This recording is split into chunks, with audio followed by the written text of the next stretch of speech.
Fatos e versões. O que vai impactar na sua vida agora no Café com Política. No Café com Política de hoje, a gente recebe aqui nos nossos estúdios no Mercado Central o deputado federal André Janones, pré-candidato à presidência da República pelo Avante. Deputado, bom dia, bem-vindo ao nosso estúdio aqui. Prazer recebê-lo hoje nesse local diferente, que é o Mercado Central. Bom dia, Rodrigo, um prazer imenso voltar novamente à Rádio Super, conhecendo as novas instalações, esse novo estúdio em um lugar tão simbólico para a nossa capital mineira, o Mercado Central. Prazer imenso estar aqui. Espero que a gente aproveite esses minutos aqui para falar mais um pouco sobre o que a gente pensa para o Brasil. Prazer é nosso de recebê-lo aqui. O senhor vem do interior de Minas, vem de Tuiutaba, mas certamente sempre está muito aqui em Belo Horizonte. É um frequentador do Mercado Central? Já vim aqui várias vezes, sou assim um frequentador. É sempre um prazer estar aqui.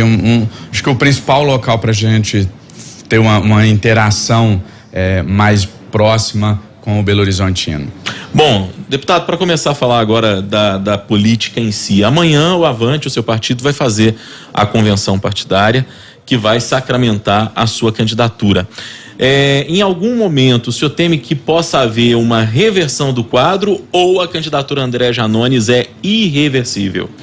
Olha, tudo na minha vida, absolutamente tudo, inclusive eu já recebi algumas críticas quando eu vou responder e digo, até a data de hoje, né? Eu sempre falo assim, o imponderável muitas vezes ele bate a porta, a gente está aqui hoje, não sabe nem se vai estar vivo amanhã, a vida é muito imprevisível, então eu sempre respondo dessa maneira, olha, até a data de hoje, no caso hoje é 22 de julho, eu não tenho aqui nenhum motivo para achar, por exemplo, que o partido retirasse a minha candidatura, muito pelo contrário, eu tenho uma relação muito próxima, uma relação excelente com a direção nacional do partido, em especial com o nosso presidente nacional, Luiz Tibé, que inclusive até aqui tem sido muito correto comigo, muito coerente, tem cumprido com tudo que foi acordado, de me dar total independência em relação à decisão, aos rumos dessa pré-candidatura. Nunca foi uma candidatura para buscar espaço, né, holofotes. Eu, graças a Deus, não precisei disso. Tem umas redes sociais com alcance muito grande, essas redes, inclusive, que ajudou a me alçar à disputa presidencial. Então, a gente está feliz com o que foi construído até aqui e tudo indica que sim, que a candidatura vai estar lá como opção para os eleitores no pleito de outubro. Deputado, assim como o artista, o político tem que ir aonde o povo está. Então, para além das redes sociais, o partido tem dado condições ao senhor de formar palanques, de viajar pelo país? Olha, o Avante não é segredo para ninguém, é um partido pequeno, acredito que nesse processo eleitoral a gente sairá das urnas como um partido médio ou quem sabe até num cenário mais otimista, já como um grande partido. O partido se organizou para isso, está com a estrutura muito bem construída nos estados, mas no presente é um partido com uma estrutura limitada, né? Então, dentro daquilo que o partido pode me oferecer, me foi oferecido absolutamente tudo, né? A gente tem 3 pilares aí, 3 instrumentos para que a gente possa tentar alavancar a nossa pré-candidatura. Um deles, como você muito bem colocou, o principal talvez, são as redes sociais, onde eu tenho cerca de 12 milhões de pessoas para ajudar com que a nossa mensagem chegue mais longe. O segundo deles é isso daqui, aproveitar cada espaço de mídia que nos é oportunizado, cada oportunidade de falar com o eleitor,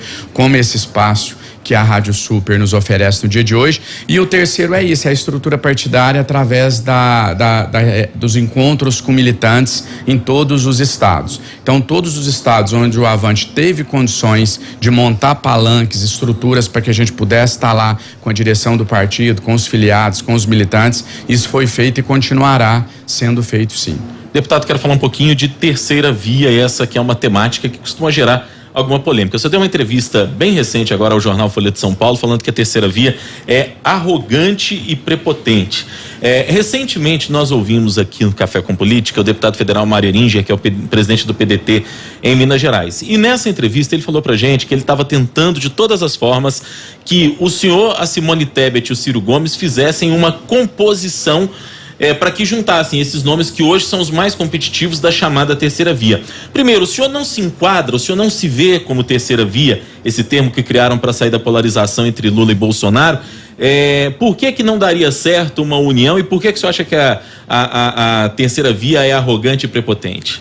Rodrigo, todas as vezes que alguém tenta me colocar contra a parede, vamos dizer assim, falar, você é de direita ou de esquerda? Eu sempre respondo fazendo um breve resumo da minha vida. Eu digo, olha, eu sou filho de mãe doméstica, pai cadeirante, estudei a vida toda em escola pública, me formei advogado através de uma bolsa de estudos para alunos carentes e trabalhando como cobrador de ônibus. Assim cheguei no Congresso Nacional, tive como a principal marca do meu mandato o auxílio emergencial, que eu fui um dos principais idealizadores. A partir disso eu digo para a pessoa, agora você me rotular de direita ou esquerda não me incomoda, eu é que me nego a fazer isso, mas aí eu sempre complemento dizendo, agora pode me rotular, e aí eu próprio me rotulo como um democrata, porque eu sou de fato, para mim não há nada mais belo do que a democracia, o fato de eu poder divergir de você, da gente poder debater aqui, e eu já tive debates até em alguns órgãos de imprensa muito acalorados, mas dentro de uma postura respeitosa, dentro do debate de ideias. Então eu tenho autoridade para dizer o que é democracia,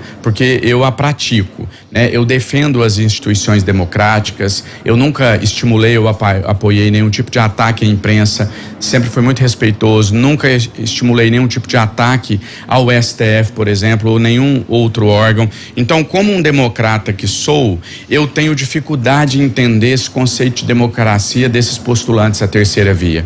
A democracia plena, ela, primeiro, a pluralidade quase que não sai. A pluralidade de candidaturas é muito positivo para a democracia. Então eu lembro no início, né? Agora essa discussão já foi esperada, mas lá no início falava assim, a gente precisa de ter só 3 ou 4 candidaturas, senão o presidente Bolsonaro pode vencer. Diz, olha, a gente está se colocando contra o presidente justamente por entender que ele não é democrata. E a gente quer uma democracia com pouca participação.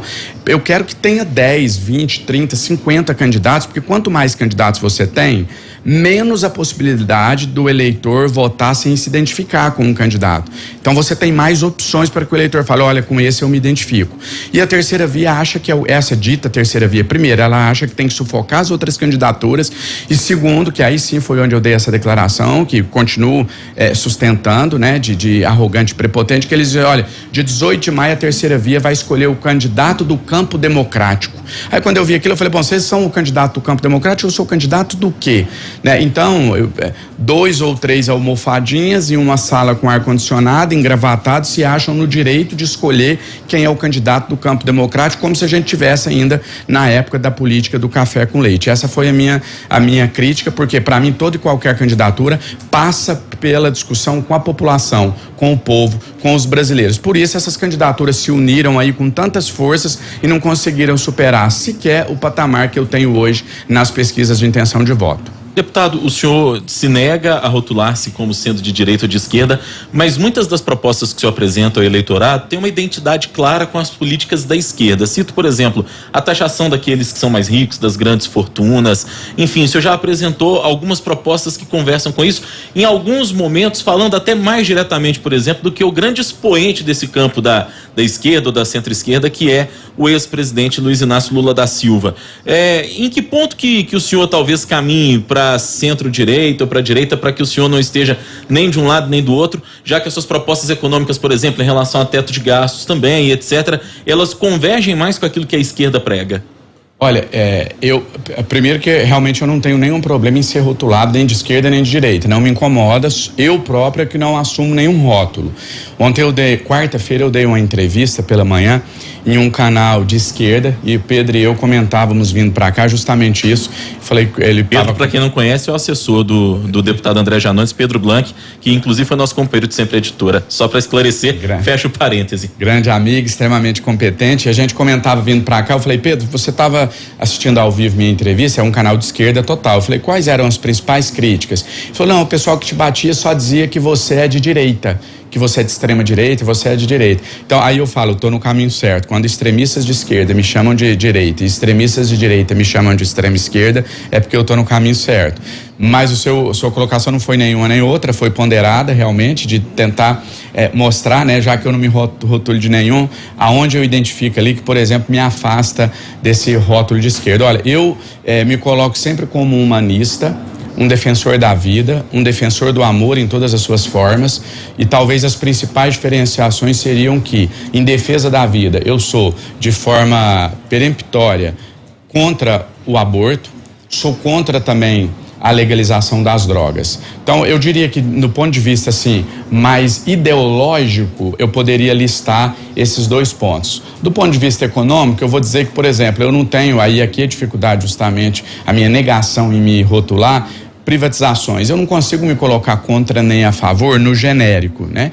Eu entendo que privatização deve ser exceção, mas isso não me impede, ao contrário da esquerda, de votar a favor da privatização de uma empresa, caso ela se mostre inviável e irrecuperável do ponto de vista financeiro. Enfim, é longo aqui para a gente citar, a gente teria que analisar daria caso a caso. Daria só um café com política. Daria só um café com política, mas só para fechar, Rodrigo, o principal, que é, aqui eu acho que não deveria ser uma luta nem da direita, nem da esquerda, mas de todos, e aí é minha principal bandeira, a diminuição da desigualdade social. Eu falo que isso não é um dos problemas do Brasil, esse é o único, desse derivam todos os outros problemas, e todas as propostas que a gente construiu, hoje eu posso dizer que a gente tem um projeto pronto, a gente tem um plano de governo, não tenho vergonha em dizer que não tínhamos, eu tinha a ideia, a mensagem, a vontade, mas a nossa candidatura nasceu, Patrícia, da noite para o dia.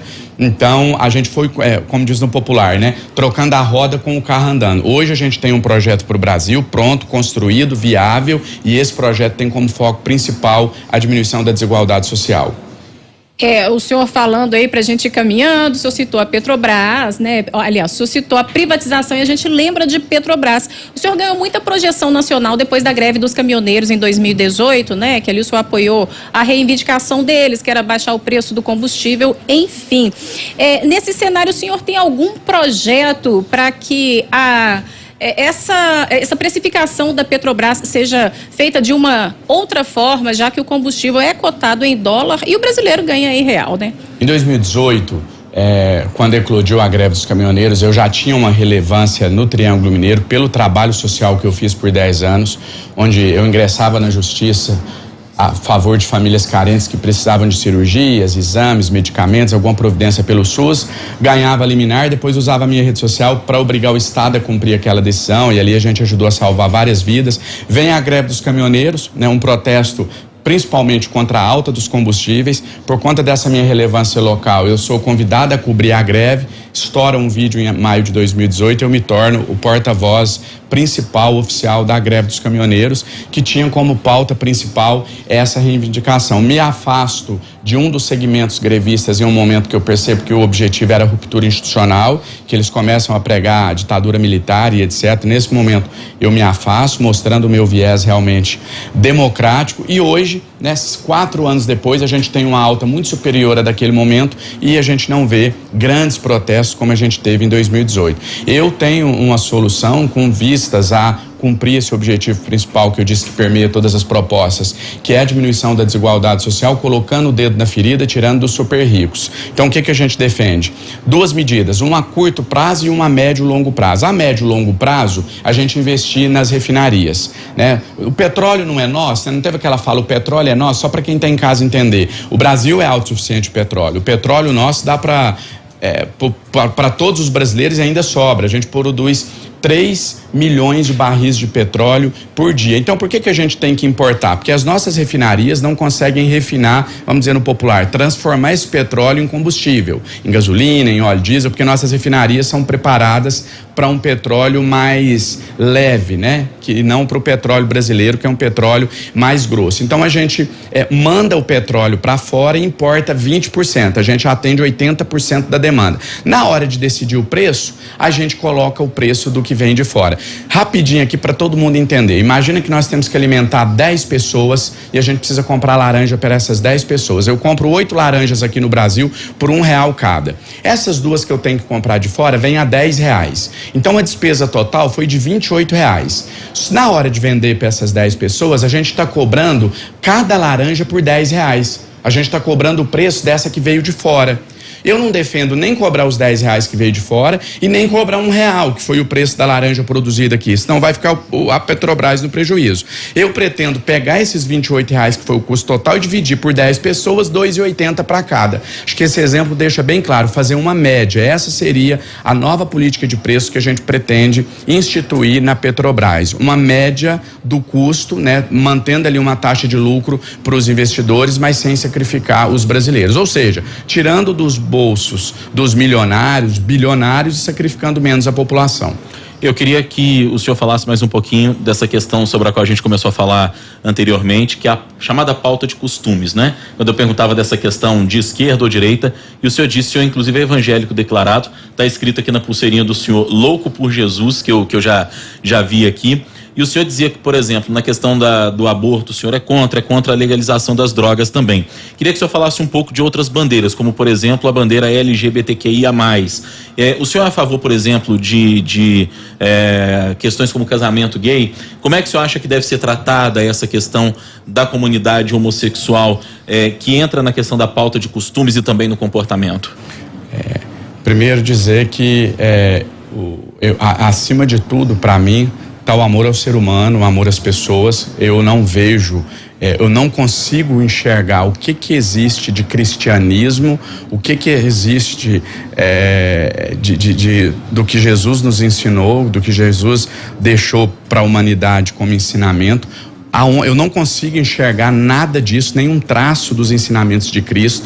Em alguns, não vou generalizar, mas em alguns integrantes da chamada bancada evangélica, que usam a tribuna da Câmara dos Deputados para destilar ódio, para destilar preconceito, para destinar o seu rancor às minorias. O Cristo que eu sigo, e aqui estou até abrindo um parênteses, eu sempre evito falar de questões de fé publicamente, porque eu defendo o Estado laico. Para mim, a fé é algo absolutamente íntimo, aquilo que eu creio, aquilo que eu entendo ser errado, ser correto, ser pecado, não ser uma relação minha com a fé que eu professo, com o Deus que eu sigo. Não acho que isso tem que ser transformado em questões políticas, mas só estou abrindo esse parênteses aqui porque me enoja a postura de alguns que se dizem líderes evangélicos, repito, uma minoria, e que acabam gerando um preconceito da sociedade, acaba deturpando, né, o que é verdadeiramente o evangelho de Cristo. São os hipócritas realmente que a Bíblia narra, que as pessoas têm o discernimento de separar uns dos outros, separar o joio do trigo.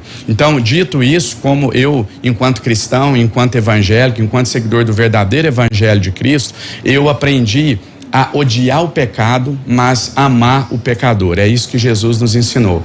Eu amo todos os tipos de pecadores, até porque eu talvez seja um dos maiores deles, esse que aqui vos fala, peco tanto quanto todos os outros, não tenho nenhum tipo de preconceito, e enquanto homem público, eu devo amar e lutar pelos direitos dos heterossexuais, dos homossexuais, dos travestis, dos espíritas, dos ateus. Isso é o papel de um estadista. O estadista, quando ele está sentado em uma cadeira, ele não coloca ali as suas convicções pessoais, aquilo que é de fé dele, que é íntimo e que aquilo ele professa, ele abre só com o Deus que ele segue. Então, eu defendo todas as minorias, eu defendo o desenvolvimento de políticas públicas para diminuição da violência contra os homossexuais, contra as minorias, contra os indígenas. Esse é o meu posicionamento em relação a esse tema. Não tem nenhuma dificuldade em me posicionar em relação a isso e nem em relação a outros temas ditos polêmicos também. Agora, só para fechar, o que eu quero dizer, às vezes parece que eu fujo e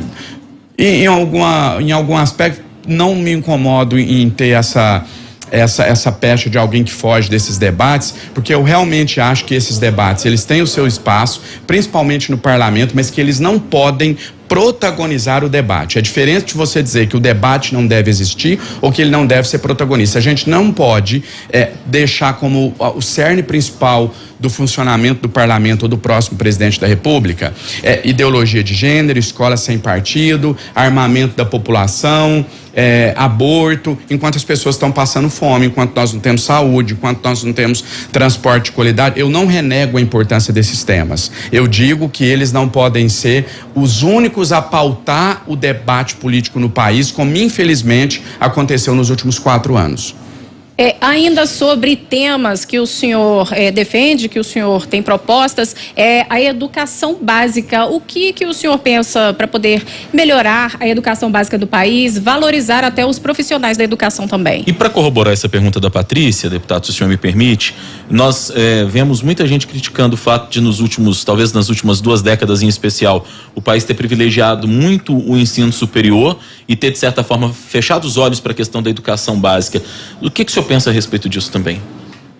A solução da educação no nosso país, eu sempre tenho dito nas minhas falas, de dar o peixe e ensinar a pescar. A gente defende a implementação de um programa de renda mínima. Tem 2 anos que eu grito sozinho no Congresso Nacional como deputado federal, falando, gente, tá aqui, eu tô com o papel na mão, com o documento, com os números, tem como pagar um auxílio de R$600. Todo mundo que ouve isso num primeiro momento taxa de populista, de oportunista, mas ninguém me dá a oportunidade de ser ouvido. Ninguém até hoje parou e falou assim, então vai, me mostra aí essas contas suas aí, me mostra de onde tirar R$600 para pagar auxílio para 40 milhões de pessoas, para todo mundo que recebeu o auxílio emergencial, sem quebrar o país. Eles não me dão essa oportunidade porque eles sabem que eu tenho de onde tirar esse recurso, eu tenho onde mostrar. Paulo Guedes me desafiou em 2020 por 3 vezes, eu aceitei o desafio, encaminhei o projeto para o Ministério de Economia, ele nunca deu respostas. Então, eu sempre tenho falado, de dar o peixe, a gente tem que dar o peixe. Tem uma geração aí que nós, enquanto coletividade, que o Estado é responsável. Eu conheci no interior do Nordeste brasileiro pessoas que com 60, 65 anos de idade trabalham 12 horas por dia, são analfabetos, vivem com a renda per capita de R$96 por mês. Tem que andar 3 quilômetros para beber água, fazem suas necessidades no meio do mato, comem dia sim, dia não. Eu não tenho como chegar numa pessoa dessa e falar, vai aprender pescar, eu não posso te dar o peixe. Essas pessoas, o Estado brasileiro é obrigado a mantê-las, porque ele permitiu que elas chegassem nessa situação. Mas as futuras gerações, os filhos dessas pessoas, por exemplo, que eu acabei de citar, esses a gente tem tempo ainda de ensinar a pescar. E o que é ensinar a pescar? Investir em educação, especificamente em educação básica. Você investir somente em educação superior, o que você vai fazer, se a gente fizer isso, é colocar diploma na mão de analfabetos funcionais, de pessoas que não sabem desempenhar qualquer função. Claro, eu não estou dizendo não investir em educação superior, a gente precisa entender o significado da palavra prioridade, o que você vai priorizar.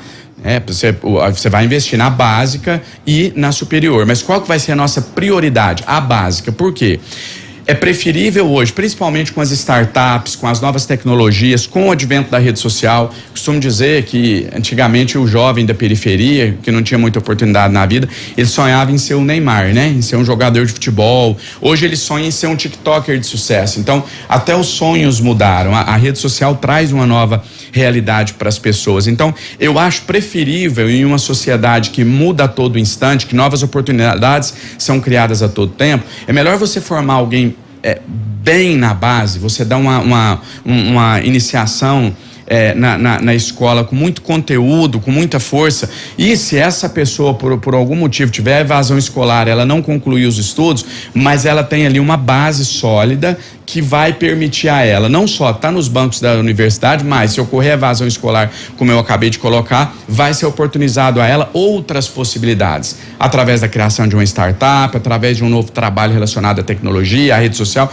porque ela teve uma formação sólida, ela não é um analfabeto funcional. Então, para mim, a prioridade de investimento, para mim não, isso aqui N estudos, vários especialistas que a gente ouvi mais de uma vez a Priscila Cruz, que é a presidente do Instituto Todos pela Educação, todos são unânimes, uníssonos na voz, no sentimento de que a solução, o dar o peixe mesmo, a gente tem em um futuro não muito distante, uma sociedade crítica e não dependente do Estado, é através do investimento em educação básica e escola de tempo integral. Eu quero falar com o senhor agora a respeito da situação aqui de Minas Gerais. O Avante não tem uma candidatura ao governo, não ouvi ainda o Avante falar também uma candidatura ao Senado, pelo menos até aqui, se tiver o senhor me corrija se eu estiver errado. Como é que vai ficar o posicionamento do Avante e de André Janones aqui no estado? Já vi o senhor citar palavras de elogio e reconhecimento a 2 nomes que protagonizam essa disputa, o governador Romeu Zema e o ex-prefeito Calil. Vai ter um apoio tácito, vai ter um apoio explícito a alguém? Primeiro, dizer que não é à toa que eu estou no Avante. As pessoas às vezes podem, que o Janones está num partido pequeno e etc. Além da excelente relação que eu tenho com a direção do partido, é um partido que exerce a democracia, que prega da porta para fora, exerce a democracia dentro de casa. Então, o meu posicionamento não está diretamente vinculado ao posicionamento do Avante. Eu tenho liberdade para discordar e para, de repente, respeitando os apoios do partido, trilhar um caminho diferente. Quem que eu vou apoiar para o governo do estado de Minas? Até a data de hoje, 22 de julho, eu não estou, Rodrigo, na política atrás de cargo, atrás de nenhum tipo de benesse pessoal. Uma pessoa um dia me perguntou assim, uma entrevista, eu falei assim: eu não desistiria da minha candidatura à presidência por conta de números em pesquisa de intenção de voto. E a pessoa devolveu assim: então você desistiria pelo quê? O que te faz retirar a sua candidatura à presidência da República? Eu falei: pelo ponto de vista negativo, o que me faz retirar é se eu for obrigado a defender algo que eu não acredito, interpretar um personagem para ganhar a eleição. Eu prefiro retirar. Segundo, aí do ponto de vista positivo, né? Me faria retirar a candidatura eu enxergar em um candidato com mais chance que eu, possibilidade de vitória, e esse candidato assumisse compromisso com as minhas pautas. Olha, Janones, eu estou próximo da vitória, quais são suas reivindicações? Isso e aquilo. Eu acho difícil que algum aceite, porque as minhas pautas tocam na ferida dos super ricos que financiam essas candidaturas. Inclusive a do PT. Inclusive a do PT. Né? Nenhum deles tem compromisso. Eu não vejo nenhum deles tocar na ferida de dizer que vai diminuir a desigualdade social pelo viés da tributação dos mais ricos. Se assumissem esse compromisso, eu poderia ponderar. Não fizeram, perderam o time, não se disponibilizaram a fazer esse gesto, né? Não para mim, mas para o povo brasileiro. Então, em Minas Gerais, eu vou fazer uma analogia com esse segundo exemplo que eu te dei. Se algum dos candidatos ao governo assumir, pelo menos no estado de Minas, e aí se eu não for vitorioso no Brasil, eu vou dizer, não, pelo menos no meu estado a gente vai ter uma política assim. Se algum dos candidatos assumir o compromisso com essas pautas de diminuição da desigualdade social, não a qualquer custo, mas de fato tirando, porque hoje a gente tem uma diminuição da desigualdade social empobrecendo a classe média. O super rico tá lá tranquilo, tocando a vida dele. Sabe por que a classe média, cada dia, ela torce mais o nariz e fica com raiva de auxílio, dessas coisas? Porque é ela que tá pagando, ela não tá errada.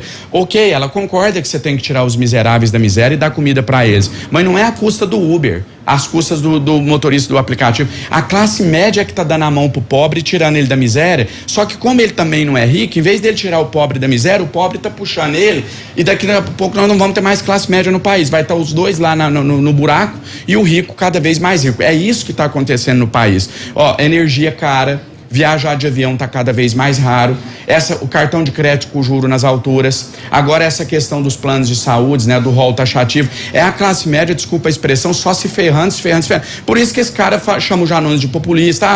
Não é que ele não tem dó do miserável que está passando fome, mas ele fala, eu não tenho que pagar isso, eu não dou conta, eu estou custando me sustentar. E aí ele fica num limbo ali, né? Ele não é bilionário para não precisar do Estado, mas ele também não é pobre o suficiente para ter direito a uma cesta básica no CRAS, ele não tem direito a nada e ele só se ferra. Então, se algum dos candidatos ao governo do Estado assumir o compromisso comigo de mudar essa situação, ajudar os mais pobres, tirando dos mais ricos e não da classe média, eu posso apoiar esse candidato. Faço os meus elogios sempre, porque não sou negacionista. É igual quando alguém me pede para avaliar o governo Lula, aí vem o pessoal da equipe de marketing e fala, você não pode falar aquilo que você falou que tivemos avanço. Eu falo, gente, eu não vou mentir, eu não vou ser um lunático. Ou outro episódio, né, entrevistas, se você não tiver no segundo turno, você vai apoiar quem? O candidato sempre repete, eu vou estar no segundo turno. Eu sei que o mais provável não é que eu esteja, eu acredito que eu vou estar, senão eu não era candidato, mas eu não posso descartar a possibilidade de eu não estar. Então eu sou muito realista, sou muito pé no chão, não pratico negacionismo.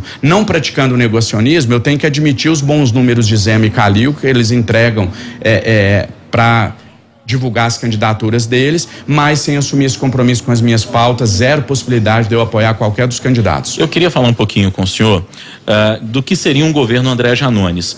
O senhor foi eleito, como a Patrícia bem lembrou aqui, muito em função do seu posicionamento na greve dos caminhoneiros. Aquilo impulsionou muito o nome do senhor até para fora de Minas Gerais. O senhor é muito conhecido nas redes sociais, mas o senhor foi e tem sido um deputado muito combativo. Em alguns momentos chegou até a enfrentar dificuldade lá dentro da Câmara porque queriam caçar o seu mandato em função de declarações mais fortes que o senhor deu contra o sistema político. Nós temos assistido no Brasil ao longo das últimas décadas a um fato de que todo presidente eleito tem que se curvar o Centrão para conseguir governar. Inclusive aqueles que rechaçavam o Centrão têm precisado dele para governar, e o atual presidente é um bom exemplo disso, que tentava se desvincular do Centrão de toda maneira, e hoje diz que sempre foi do Centrão, porque com um governo fraco precisa do Centrão para se sustentar legislativamente falando, do ponto de vista de aprovação de projetos e etc. É crítico, por exemplo, do orçamento secreto, que é uma medida que foi talvez mais impulsionada agora nesse atual governo. Como é que seria, num governo André Janones, essa relação com o parlamento, que é um espaço que também sempre foi de críticas para o senhor? O senhor sempre criticou os costumes, a maneira com que se porta o parlamento. Primeiro que o desafio para ser presidente da República, para conseguir trazer o parlamento é gigante, mas guardadas as devidas proporções, semelhante ao desafio que eu enfrentei quando eu cheguei na Câmara dos Deputados. Um cara que nunca teve nenhum mandato, que nunca foi vereador, sai lá de Ituiutaba, no Triângulo Mineiro, uma cidade de 100 mil habitantes, sem nenhum familiar na política, sem nenhum padrinho, não tive o apoio de nenhum prefeito, de nenhum ex-prefeito, de nenhum vereador, nenhum ex-vereador, de nenhum presidente de bairro, só com apoio popular. Chego na Câmara dos Deputados, no primeiro dia do meu mandato, o meu outro assessor que está aqui, inclusive me acompanhando, o Mário, ele falou assim, olha, se você submergir aqui, não se assuste nos primeiros momentos, é normal, aqui é tudo muito grande. Eu lembro que ele disse assim, até mesmo fisicamente, né? Aqui é muito gigante, esse plenário, é normal em um primeiro momento, logo você encontra seu futebol, vamos dizer assim, depois as coisas vão. Com uma semana de mandato, eu já tive aquela participação na CPI de Brumadinho, que 48 horas depois o presidente da Vale, inclusive, foi demitido, né? Uma fala muito forte, que foi noticiada na imprensa, que viralizou à época, e me tornei um dos principais nomes em busca de justiça diante da chacina que a Vale praticou na cidade de Brumadinho. Por que eu fiz esse paralelo aqui? Porque, de novo, o desafio vai se repetir. Se for da vontade de Deus, de eu estar na presidência da República e do povo brasileiro, de novo esse desafio, ele vai se repetir. Mas, igualmente, eu me sinto preparado para ele. E aí eu aprendi uma coisa lá no Congresso, confesso que esse conhecimento eu não tinha antes. Como é que é, Pedro, a arma contra um vampiro nos filmes de ficção? O que é estaca? Não é alho também, né? Crucifixo. Vamos pegar o crucifixo de exemplo. O Centrão é muito poderoso, é muito forte, mas existe um crucifixo que quando você coloca ele assim frente a frente com o Centrão, ele desmonta por completo e ele não sabe como reagir. Esse crucifixo se chama pressão popular. É a pressão do povo, é a pressão vinda das ruas. Por N vezes, e eu digo que o deputado de baixo clero lá dentro da Câmara, e eu não sou do baixo clero, acho que lá dentro eu estou abaixo do baixo clero, se dependesse dos colegas, a força que eu tenho, ela vem de fora. Então eu tenho um poder lá indireto. Não é que esse poder não é dado pelo Centrão, não é dado pela presidência da Câmara. Não é o presidente da Câmara que fala, vamos ouvir o Janones, ele vai direcionar. Não, é assim, a gente não pode votar isso aqui dessa maneira, porque se o Janones vê, ele vai arrumar maior barulho na rede social, e ele tem lá 40 milhões de pessoas assistindo os vídeos dele. Então é um poder indireto, né? Dependesse deles, eu era ali dentro só um apertador de botão. Então, por N vezes eu via a gente conseguir modificar votos, a gente conseguir modificar uma pauta por conta dessa pressão. Só para exemplificar aqui rapidinho, uma vez a gente tinha que votar uma matéria relacionada à educação, eu não me lembro exatamente o tema, e a gente tem os grupos no WhatsApp de deputados, e eu tô assistindo TV Câmara, era época de pandemia, TV ligada, eu em casa com o celular, e tô vendo os colegas no plenário e a gente não dava quórum para votar. Era uma matéria de grande repercussão, acho que foi uma das principais matérias relacionadas à educação que a gente votou em 2020. E eu tô olhando, o pessoal não registrava presença, cheguei no grupo de WhatsApp, tirei uma foto da televisão, mandei, circulei o nome dos colegas e falei, se os senhores não registrarem presença em 10 minutos, eu vou entrar em uma live mostrando para a população que os senhores não querem registrar para a gente não votar a matéria. Rapidamente começou a chegar, registrei, todo mundo tinha registrado presença. O que eu quero dizer com esse exemplo? A gente pretende atuar em duas frentes, o diálogo, e aqui eu me separo desses aí digitais influencers e youtubers que se dizem políticos, mas não são, ganharam um mandato para produzir vídeo e dancinha no TikTok. Eu não faço isso, eu sou político, não nego a política, comunico a política através das redes sociais, mas sou um político nato, fiz política a vida inteira, sempre tive filiação partidária. Então tanto que hoje eu consigo ser candidato a presidente de um partido do Centrão, que é base do governo. Isso mostra o quê? Eu fiz política interna no partido, eu tenho relações políticas dentro do partido. Então eu sei fazer política e vou buscar fazer essa política para a gente votar as matérias de interesse da população. Mas se não conseguirmos, eu sei fazer mediante a pressão também. Basta o povo vir com a gente. É aquela célebre frase: se tem algo que mete medo em político, é o povo na rua. Nos tempos atuais, a gente pode modernizar essa frase dizendo: o que mete medo em político é o povo nas redes sociais. Então eu pretendo fazer também uma pressão, uma espécie de revolução pela via democrática, mas uma espécie de revolução democrática para a gente implementar as medidas que o nosso país precisa. Antes do bate-pronto, a gente ainda tem tempo para mais uma perguntinha que seja, né, Patrícia? Tá certo, deputado. O senhor, sendo mineiro, tá aí o sotaque que não deixa mentir.